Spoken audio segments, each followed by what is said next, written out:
internautes, bonjour. Bienvenue sur la chaîne Socross TV. Vous êtes à l'émission L'étude des prophéties avec le prophète Jephté.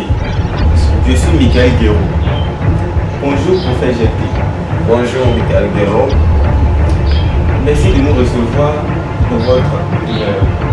Merci à vous aussi qui êtes venu pour m'interviewer sur ce qui se passe dans la prophétie.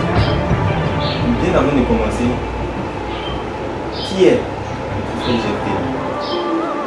Le prophète Jephté, le fondateur de l'Assemblée évangélique Socross Tabernacle, j'ai été appelé en tant que serviteur de Dieu, le prophète, depuis 2000, bien sûr depuis ma tendre enfance, mais j'ai débuté depuis 2003 de façon ouverte dans cette nation, à apporter la prophétie et le message du Seigneur sur des chaînes de télévision comme les radios, même dans les rues. J'ai fait toutes ces choses selon que le Seigneur m'avait inspiré.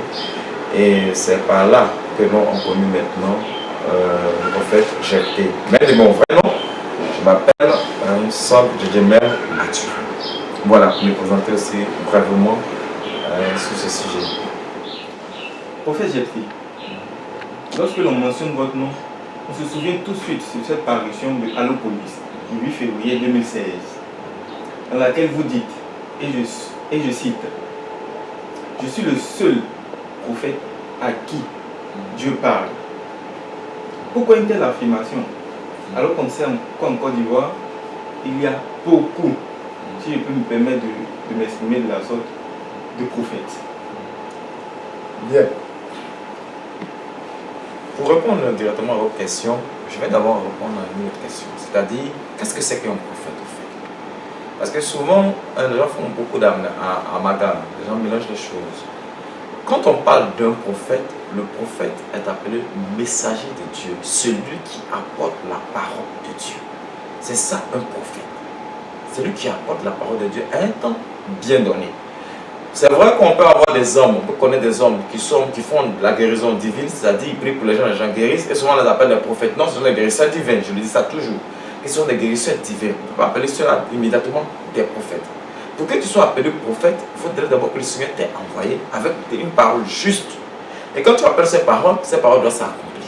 Si la parole ne s'accomplit pas, alors on dit que tu es un faux prophète. Mais si ça s'accomplit, alors tu es un vrai prophète. Et quand nous prenons maintenant dans cette nation, depuis l'éclatement de la crise, je pourrais dire depuis 1998, l'éclatement de cette crise que nous avons vécu en Côte d'Ivoire jusqu'en 2010, il y a eu, comme vous l'avez dit, beaucoup de prophètes qui ont prophétisé dans cette nation. Et quand on analyse aujourd'hui les prophéties, la seule personne dont les prophéties sont accomplies dans le moindre détail, c'est le prophète Jephté. Donc moi, alors c'est évidemment que je sois le seul à qui Dieu parle dans cette nation. Et la Bible dit à ce sujet que lorsque quelqu'un prophétise et que cela s'accomplit, alors c'est ce prophète-là qu'il faut écouter, car il est mandaté par Dieu. Alors évidemment, je le dis ouvertement, sans honte et sans cacher, je suis le seul prophète à qui Dieu parle dans cette nation. Et aussi, il y a une chose que je vais faire comme précision quand nous parlons ici de prophétie, c'est le pourquoi aussi que ces prophéties ont été apportées. Parce que c'est vrai que ces prophéties ont entraîné la vie, sociale, économique et même politique de la nation. Mais pourquoi ces prophéties ont été apportées? Le Seigneur m'a dit, c'est pour préparer l'épouse du Christ. C'est-à-dire, c'est que nous attendons tous. C'est-à-dire, il faut savoir que dans le milieu chrétien, nous attendons une seule chose, c'est l'enlèvement de l'Église. Alors, pour préparer l'enlèvement de l'Église, Dieu envoie ses serviteurs, des prophètes. Et comme la vie d'une nation fait partie de tous ces préparatifs de l'enlèvement de l'Église, alors évidemment, c'est pourquoi Dieu m'a révélé chaque chose qui allait se passer dans cette nation, chaque responsable qui sera élu dans cette nation, et comment est-ce que les choses seront faites, afin que véritablement l'Église puisse prendre conscience que nous sommes proches de l'enlèvement et se préparer davantage.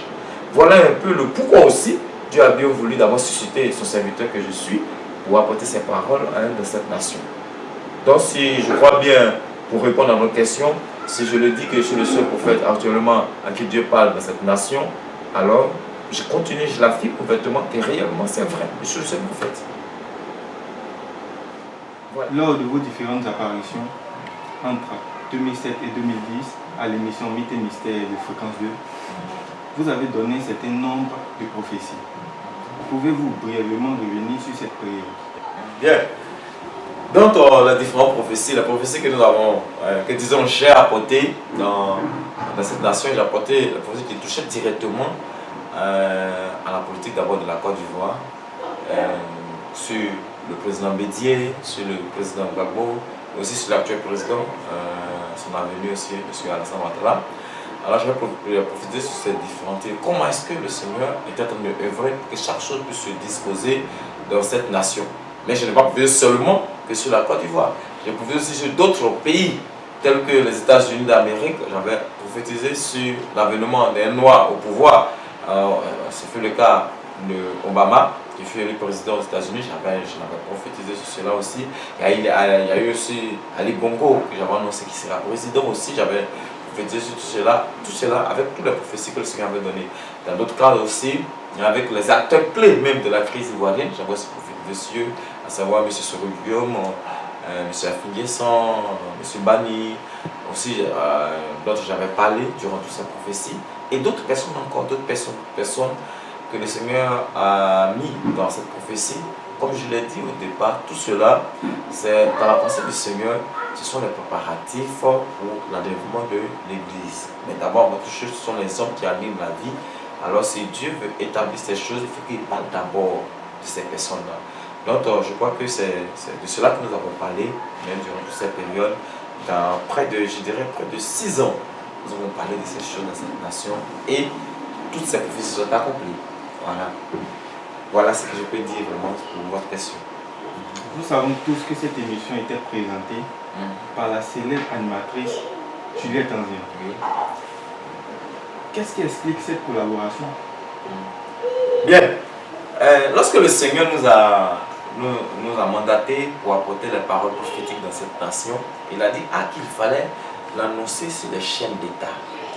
À savoir, il faut savoir qu'en ce temps c'était difficile parce qu'il y avait la guerre, il y avait 2 camps. Alors elle a apporté des paroles qui souvent même pouvaient déranger le pouvoir en place. Nous savions que cela était quand même difficile. Mais nous sommes levés, il y avait moi et il y avait aussi le missionnaire Gilles Kouassi qui était avec moi. Et nous sommes allés à la RTI, Africa's 2. Et nous avons cherché à rencontrer les autorités de là-bas pour leur dire, voilà, le Seigneur nous a mis des paroles dans nos cœurs, des prophéties que nous devons apporter dans cette nation. Alors nous sommes venus pour apporter ces paroles-là. Et ce jour-là, elle était assise, elle s'est retournée, elle a dit, en bon, donc Dieu vous a parlé, alors venez. Et nous sommes entrés dans son bureau. Elle a dit, oui, Dieu vous a parlé, vous aussi Dieu vous a parlé. Donc parlez, on vous écoute. Alors oui, il y a quoi? Et le missionnaire a commencé à expliquer que voilà les prophéties que le Seigneur a apportées à son serviteur, le prophète Jephthé. Voici les prophéties, il a tout expliqué. Et elle a réagi de façon un peu étonnante. Elle a dit comme ça, et ça c'est vrai. Elle a dit ça, ça c'est vrai. C'était bizarre parce que quand nous parlons, nous appuyons tout cela sur les Écritures, nous parlons ici des 4 êtres vivants. Mais 4 êtres vivants, c'est quoi au juste? Pour elle-même qui ne connaissait rien, le fait qu'elle a réagi, ça c'est vrai, nous sommes dit, réellement c'est que le Seigneur avait déjà prédisposé les choses, en fait que réellement sa parole puisse passer dans cette nation. Et c'est comme ça qu'elle a dit, bon, vous allez passer à l'émission, que je vais vous caler dans la prochaine émission, je vais repousser un peu les autres pour vous caler dans la prochaine émission, mais vous allez passer. C'est comme ça que nous sommes passés à l'émission et elle a commencé à nous suivre. C'est vrai que souvent c'était difficile pour elle de comprendre les prophéties que le Seigneur apportait, mais elle a commencé à nous suivre. Mais ce que je peux dire concernant Juliette Anzien et le pourquoi est-ce qu'elle avait confiance en ce que nous faisions, c'est qu'elle-même elle avait son appel. Selon ce témoignage qu'elle nous a rendu, c'est qu'il y avait une fois un temps, on l'avait annoncé, je crois autour des années 1998, 97-98, on l'avait annoncé qu'elle allait présenter le Christ dans cette nation. Elle allait faire en sorte que le message du Christ puisse porter dans cette nation. Elle avait cru en ça en ce temps. Alors elle a dit ouvertement que c'était ce qu'elle essayait de préparer en elle-même, elle essayait de voir.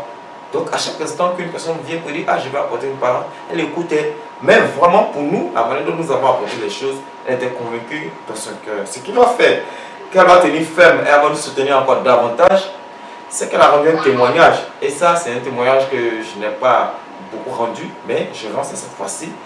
Qu'elle était partie à Jérusalem au cours de l'un des pèlerinages, elle était partie à Jérusalem, et que lorsqu'elle est rentrée dans le tombeau de Jésus, dès qu'elle est rentrée dans le tombeau de Jésus, il y a une parole qui est sortie, une phrase qui est sortie. Que tu fais quoi ici dans mon tombeau?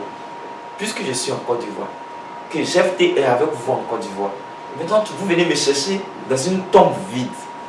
Alors, elle s'est effrayée quand elle a entendu ces choses en elle-même. Et la chose est revenue encore. Et quand elle est sortie de là, elle s'est dit, ah, bon, vraiment, c'est que ce prophète-là, il faut que je le suive. Dès qu'elle est rentrée en Côte d'Ivoire, elle m'a appelé. Elle a dit, ah, véritablement, il faut que je t'écoute. Et elle m'a écouté. Elle m'expliquait réellement ce qui s'était passé là-bas. Et elle m'a posé la question, donc, mais je veux savoir, est-ce que tu es le Christ? Et j'ai donné la réponse aussi claire que non, je ne suis pas le Christ. Moi, je sais une chose, je suis l'homme de Dieu. Dieu m'a envoyé pour apporter une parole dans cette nation. Alors, je vais apporter cette parole dans cette nation jusqu'à ce que cette nation saisisse les pensées de Dieu. C'est ce que je dois faire. Maintenant, vous, en tant que servante du Seigneur, vous aussi, vous avez votre part. Mais ce que je peux vous dire, si réellement vous êtes appelé à faire en sorte que le message du Christ se passe dans cette nation, tant que vous n'avez pas achevé cette mission, vous ne pourrez pas partir. C'est-à-dire, le Seigneur ne pourra pas vous retirer. Mais le jour où le Seigneur vous retire, ça veut dire réellement vous avez achevé votre mission, vous avez réellement présenté le Christ. Mais elle était vraiment convaincue de cela. Et lorsque nous apportons ces prophéties qu'elle faisait passer cela jusqu'à 20 ans, elle a dit, ça c'est une confession, après l'accomplissement des prophéties et que le président Alassane Ouattara fut élu président de la Côte d'Ivoire et la grande crise qui a suivi, parce qu'il y en avait deux présidents aussi, il faut le dire, alors qu'elle a dit qu'elle observait ces choses et que le président Ouattara maintenant a pris le pouvoir total, elle a dit, ah vraiment, homme de Dieu, je voulais me repentir. Mais de quoi? Elle dit, vraiment, c'est seulement dit, tu as apporté la prophétie là. Moi-même là, je ne croyais pas. Mais dans mon cœur, je me disais, c'est vrai quoi, mais moi-même naturellement, je ne croyais pas. Donc vraiment, je vais me repentir de moi. Le Seigneur dit, ah non, il ne faut pas te repentir, parce que c'est normal. C'est en cela que j'avais dit, attendons de voir. C'est-à-dire, on peut juger de tout, mais tant que la chose n'est pas accomplie, on attend. Lorsque ça s'accomplit, alors c'est fini. Et vraiment, c'est une brave femme. Elle a voulu nous soutenir parce qu'elle croyait de son cœur que c'était Dieu qui nous avait envoyé. Et elle a fait, voilà où tout vient, c'est confiance. Et elle a eu raison, puisqu'en réalité, toutes les prophéties sont accomplies. Voilà ce que je peux dire d'elle et que le Seigneur vraiment la bénisse véritablement. Alors, prophète, durant vos réponses, vous avez parlé des différents acteurs de la crise ivoirienne. J'aimerais que nous revenions sur le cas de Soro Guillaume. Le cas Soro Guillaume, qu'est-ce que vous voulez savoir au juste concernant le cas Soro Guillaume? Est-ce que Soro Guillaume sera un jour président de ce pays? Bien. Je vais répondre à votre question de façon biblique. Parce que, comme je l'ai dit, toutes mes réponses que je vais apporter durant toutes les prophéties que j'avais apportées sur les nations, tout était basé sur la Bible. Je l'ai toujours révélé, j'ai toujours dit, même si tu as une vision, même si tu as un songe, et que cela n'est pas confirmé par la Bible, par l'écriture, alors ce n'est pas la peine de croire que cela va s'accomplir. Ici, quand parlant, j'ai pris en exemple les 4 puissances qui dominent le monde, c'est-à-dire la puissance du lion, la puissance du veau, la puissance de l'homme et la puissance de l'aigle. Ces 4 puissances, selon l'Apocalypse 6 le dit, qui dominent véritablement ce monde. Donc, durant l'interview, je vous ai montré un peu chaque puissance qui correspondait en ce temps-là à différents types de présidents. Par exemple, j'ai dit la puissance du veau, c'était le président Félix Houphouët-Boigny, la puissance de l'homme, c'était le président Léon Bédier, la puissance de l'aigle, c'était le président Laurent Gbagbo, et la puissance du lion, bien sûr, par la description biblique et spirituelle fut donnée. Alors, la puissance du lion est maintenant le président Alassane Ouattara qui remplit pleinement les caractéristiques de la puissance du lion, tel que cela est donné. Ça, vous avez déjà les bonnes, vous pouvez les écouter, vous allez voir que cela a été déjà dit dedans. Donc, voilà les différentes puissances. Bon, ici nous avançons et nous nous trouvons à un tournant encore décisif de 5 ans. Le cas Soro Guillaume, si vous écoutez bien les bandes, dans l'une des bandes, je l'avais déjà comparé au cheval vert pâle, cheval verdâtre. J'avais déjà comparé cela si vous écoutez bien les bandes. Et j'avais dit qu'il était influencé par l'aigle. C'est ce que j'avais dit, n'est-ce pas? Si vous avez suivi cela, vous le verrez bien que il était influencé par l'aigle. Ce que je vais vous faire comprendre en prenant toutes ces discussions, il faut que vous compreniez un peu comment est-ce que Dieu agence les choses, car notre Dieu n'est pas un Dieu de désordre. Quand il fait toutes choses, il fait les choses par ordre. Il faut savoir qu'il y a des associations, des alliances qui se font. Entre les différentes puissances, il y a des alliances qui se font. C'est-à-dire quoi? Que la puissance du veau soutient toujours la puissance de l'aigle. Et la puissance de l'homme soutient toujours la puissance du lion. Voilà un peu comment ces alliances se font deux par deux. Est-ce que vous voyez? C'est que sur plus tard, nous aurons, toujours certainement dans le cadre de l'émission, nous aurons le temps de bien développer ces différentes puissances et les influences, même dans le monde, en général dans le monde, et comment aussi l'épouse peut se préparer en connaissant vraiment la vérité sur ces différentes puissances. Donc, dans l'association de ces deux puissances, vous allez voir que celui qui représentait la puissance de l'homme, qui était Henri Konan Bédié, va soutenir après celui qui représentait la puissance de Dieu, qui était Alassane Ouattara. Il va le soutenir. Vous avez vu dans cette nation, et il l'a soutenu fermement. On a vu. Le côté qui était le président Laurent Gbagbo, qui représentait la puissance de l'aigle, qui devait en réalité soutenir par la puissance du veau. Il n'a pas eu de puissance du veau pour le soutenir. C'est-à-dire la puissance, la force qui choisit un veau. En ce temps, en Côte d'Ivoire, il n'y avait pas une personne qui était apte à porter cette carrure du veau pour que les esprits puissent le choisir. Donc ça fait qu'il n'a pas eu cet appui-là. Et sur ça, j'aimerais dire une chose, de façon ouverte. Si réellement le président Félix Houphouët-Boigny était vivant aujourd'hui, étant influencé par la puissance du veau, il n'aura jamais permis. Malgré tout ce que Laurent Gbagbo aurait fait, il n'aurait jamais permis qu'il soit envoyé en prison. Il n'allait pas l'accepter. Il n'allait pas le permettre. Il n'allait pas le faire. Il n'allait jamais accepter cela. Ça, c'est comme ça en fait, parce que ce sont les associations. Donc l'autre soutient l'autre, l'autre soutient l'autre. C'est comme ça. Vous voyez? Donc quand la puissance du lion et la puissance du veau, mais je vais vous dire une chose en passant des là. Les gens m'avaient déjà posé la question que, vu les deux antagonistes, Henri Konan Bédié et Alassane Ouattara, qui n'ont jamais été d'accord, et que moi je dis que la puissance du veau soutient la puissance de l'aigle, la puissance du lion soutient la puissance de l'homme, est-ce que ce sera possible qu'un jour s'entendent? J'ai dit selon les explications bibliques et selon la révélation de Dieu, les deux puissances vont finir par s'attendre. Ça, c'est dans une des prophéties de 2010. Ils vont finir par s'attendre, se mettre d'accord pour agir. Et réellement, ça a été le cas.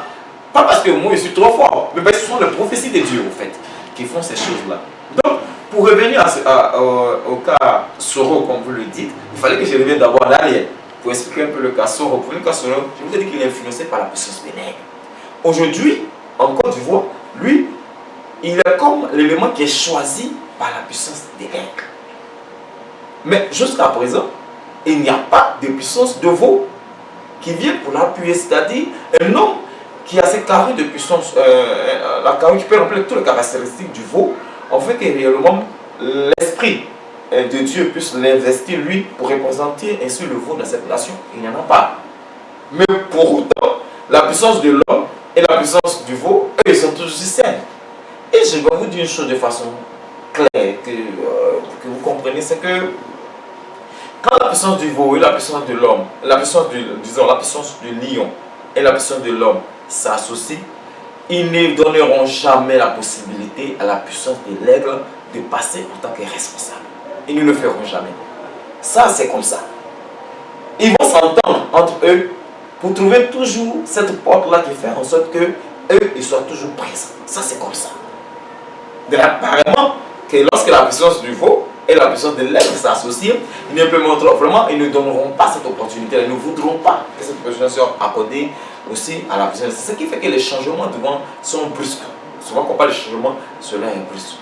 Donc, sur ce, en essayant de montrer ces différentes choses, ces différentes étapes, vraisemblablement, nous sommes en 2018, vraisemblablement, pour 2020, en tout cas, il sera difficile, et je dis bien très difficile, pour que M. Soro Guillaume puisse être président de la Côte d'Ivoire, vu déjà la révélation de ces différentes prophéties que nous sommes en train d'apporter. Je me base sur les prophéties, n'est-ce pas?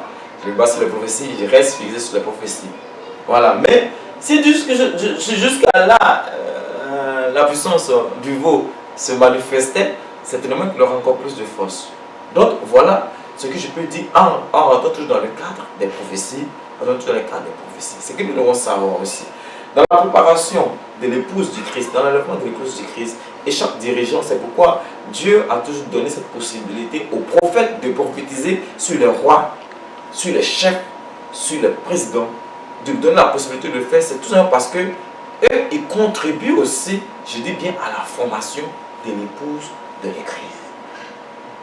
Disons de l'épouse du Christ, de l'Église du Christ. Ils donnent aussi cette force-là à le faire. Donc, évidemment, Pour l'année 2020 auquel nous avançons, il faut savoir que jusqu'à actuellement, avec la position de la puissance du lion et la position de la puissance de l'homme, alors je dis ouvertement qu'il est très difficile pour une personne qui est influencée par la puissance de l'aigle de tout faire pour revenir à la tête. Je ne dis pas que c'est impossible pour lui. La seule condition que j'ai dit, il faudrait qu'en ce temps-là se manifeste aussi un homme qui peut vraiment revêtir la puissance de l'aigle, la puissance du veau. Revêtir cela. Vous voyez, donc c'est ce que je peux dire concernant réellement le cas Sonny Diop. Merci prophète pour ces différents éléments d'éclairage que vous nous avez donnés concernant vos différentes prophéties. Nous sommes au terme de cet entretien. Quel est donc votre mot de fin? Bien. D'abord, ce que je veux dire aux Ivoiriens, aux internautes et aussi au monde entier, je veux dire une chose, c'est que l'homme ne devrait pas avoir peur des prophètes ni des prophéties. Car le prophète vient pour éclairer la nation, pour éclairer le peuple. Alors quand nous entendons une prophétie, c'est simple. Il faudrait que cette prophétie soit basée sur la Bible. Si la prophétie n'est pas basée sur la Bible, alors il n'est pas de tentation. Mais si cela est basé sur la Bible, alors vous pouvez vous dire, ah, c'est le Seigneur qui est en train de vous parler. Et sur ce, véritablement, je remercie Subcross TV pour ces efforts qu'ils font pour éclairer encore davantage les hommes. Je vais ainsi vous remercier pour votre présence aussi. Pour finir, nous vous invitons à partager cette vidéo et à vous abonner à la chaîne Subcross TV. Merci. Voilà.